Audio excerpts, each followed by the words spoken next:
Graça e paz de Jesus. Seja bem-vindo. Muito obrigado por você estar aqui comigo em mais um vídeo. E hoje nós vamos tratar da responsabilidade humana e o Covid-19. Vamos ler a Bíblia num texto de Gálatas, capítulo 6, dos versos 7 a 10, que nos dizem o seguinte: Não vos enganeis, de Deus não se zomba, pois aquilo que o homem semear, isso também ceifará. Porque o que semeia para a sua própria carne, da carne colherá corrupção. Mas o que semeia para o Espírito, do Espírito colherá vida eterna. E não nos cansemos de fazer o bem, porque a seu tempo ceifaremos, se não desfalecermos. Por isso, enquanto tivermos oportunidade, façamos o bem a todos, mas principalmente aos da família da fé. Em um dos nossos vídeos, nós falamos sobre soberania divina. E estas duas verdades espirituais, doutrinas bíblicas, a soberania de Deus e a responsabilidade humana, elas parecem, num primeiro momento, ser contraditórias. Nós dizermos Deus é soberano, está acima de tudo e de todos, e a tudo e a todos Ele controla nos seus mínimos acontecimentos. Deus tem o mais absoluto controle sobre a sua criação. E, ao mesmo tempo, dizermos que o ser humano é responsável por cada um dos seus atos. Estas duas verdades, embora elas pareçam se contradizer, elas coexistem. Elas existem uma paralela à outra, sem que uma cause a eliminação da outra. Hoje nós queremos discorrer, depois de termos falado em um dos outros vídeos de soberania divina, sobre responsabilidade humana e, falando de responsabilidade humana, fazermos não uma, mas diversas aplicações a esse momento de pandemia que nós estamos atravessando. Pois bem, quando nós falamos que o ser humano é responsável pelos seus atos porque Deus o criou assim, na realidade este é o conceito de pessoa. Ser humano, diferentemente dos animais irracionais, implica em ser alguém responsável por aquilo que pensa, fala e faz. Assim somos nós. Deus nos criou seres inteligentes, pensantes, que interagem com a criação por meio daquilo que pensam, que falam e que fazem. Nesta interação, nós temos as consequências do que dizemos, do que pensamos, do que fazemos. E estas consequências são fruto da nossa responsabilidade. Nós somos responsáveis, Deus nos fez assim e assim Ele nos trata. Toda vez que um ser humano está numa condição em que ele não é responsável pelos seus atos, ele não é um ser humano no seu estado de completude. Ele está com a sua saúde mental, alguma das suas faculdades não estão funcionando plenamente. Porque um ser humano, no sentido integral da palavra, é um ser responsável por tudo aquilo que fala e que faz. Então, esse é o conceito de ser humano. Esse texto da palavra de Deus, ele diz que de Deus não se zomba. Aquilo que o homem semear, isso mesmo ele colherá, porque ele é um ser responsável pelo que ele semeia, portanto, ele arcará com a colheita daquilo que ele está plantando.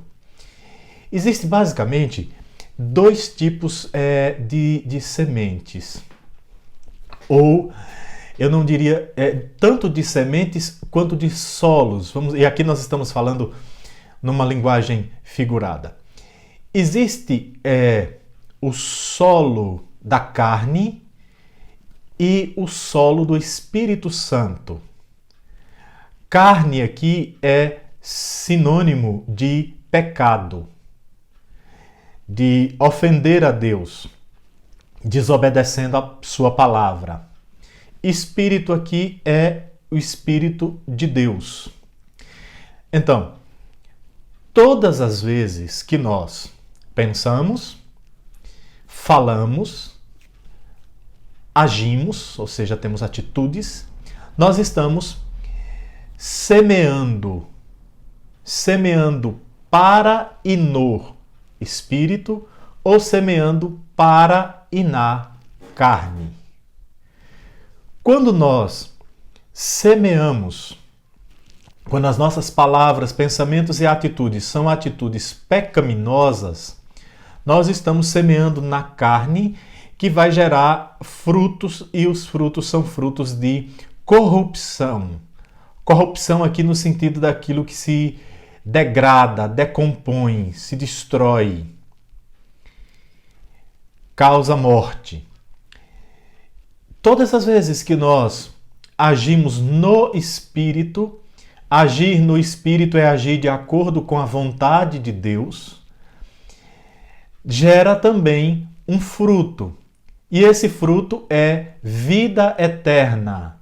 Vida eterna no sentido aqui de recompensas eternas, recompensas para a vida eternamente.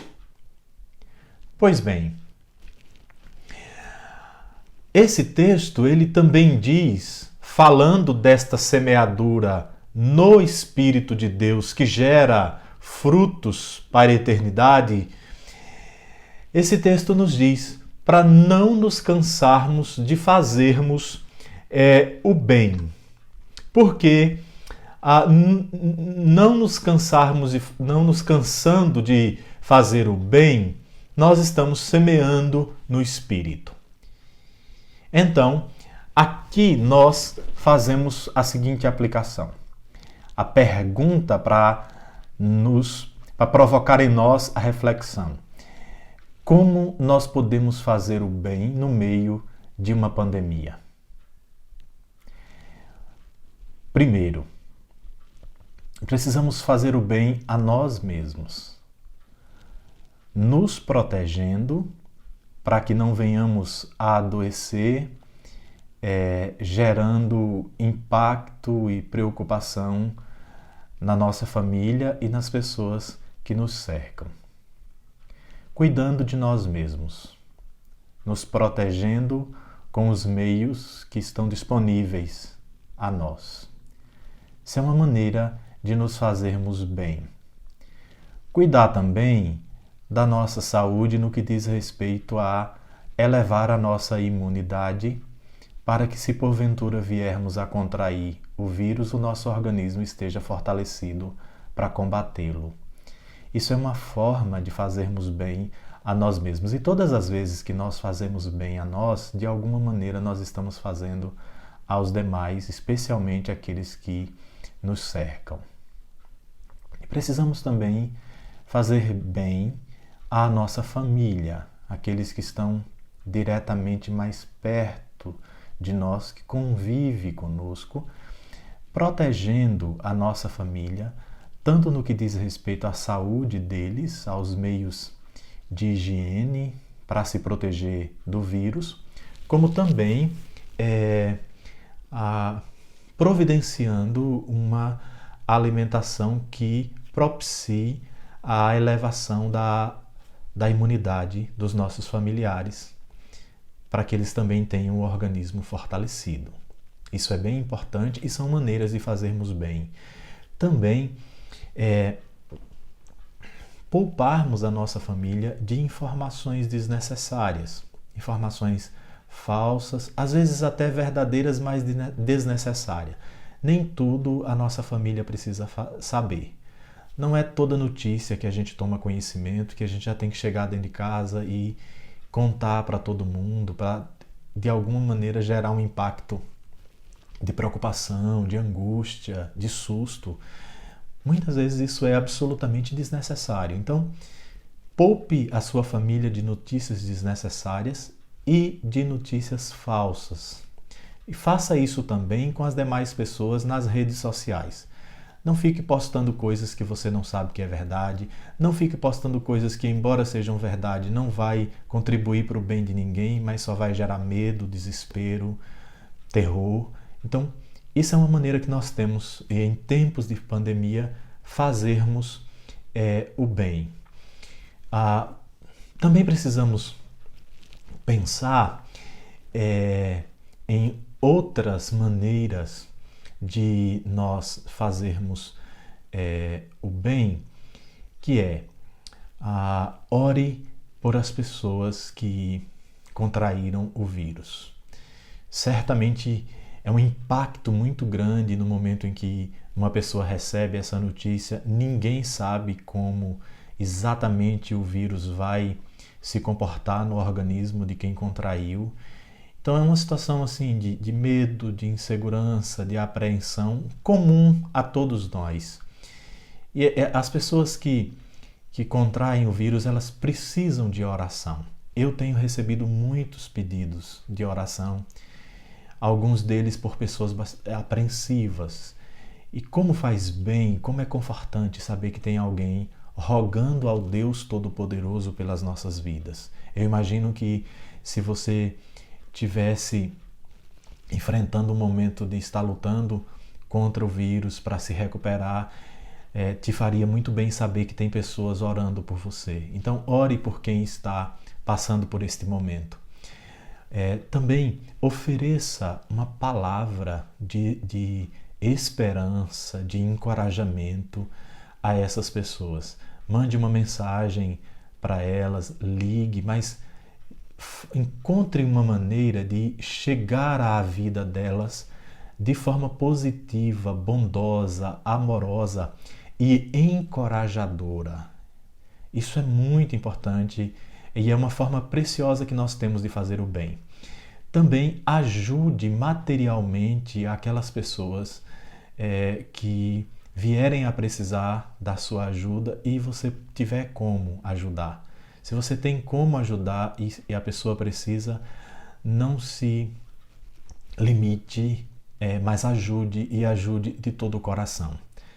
Esse momento que nós estamos atravessando pede de nós muita generosidade em todos os sentidos, nas palavras, nas atitudes, nos pensamentos.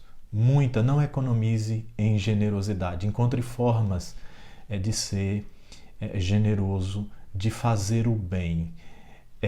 Agindo desta maneira, você vai estar semeando no Espírito e você vai colher as recompensas vindas da parte do próprio Deus. E para concluir, não semeie para a carne. O que seria semear para a carne? Seria praticar pecados. Não peque contra você mesmo. Cuidado com o adultério, com a agressividade com as pessoas que estão dentro da sua casa por conta de um momento de estresse. Cuidado com a idolatria, com o ódio no coração, com o juízo precipitado, o dedo apontado para condenar a todas as pessoas que contraíram o vírus, como que todo mundo que contrai o vírus fosse irresponsável, e não é. Tem muita gente saindo para trabalhar, para buscar o pão para dentro de casa e nessa luta acaba contraindo o vírus. Então, não cometa o pecado do juízo daquilo que você não sabe, não conhece. Então, fuja de todo e qualquer pecado, sabe? Aquilo que Deus condena na sua palavra, fuja disso. Tanto contra o seu próprio corpo, também contra as pessoas e contra o Senhor Deus, o Todo-Poderoso. Não desperdice sua vida tão breve e tão passageira com práticas pecaminosas nesse momento. Mas aproveite cada oportunidade que você tiver para fazer o bem a todos aqueles que te cercam.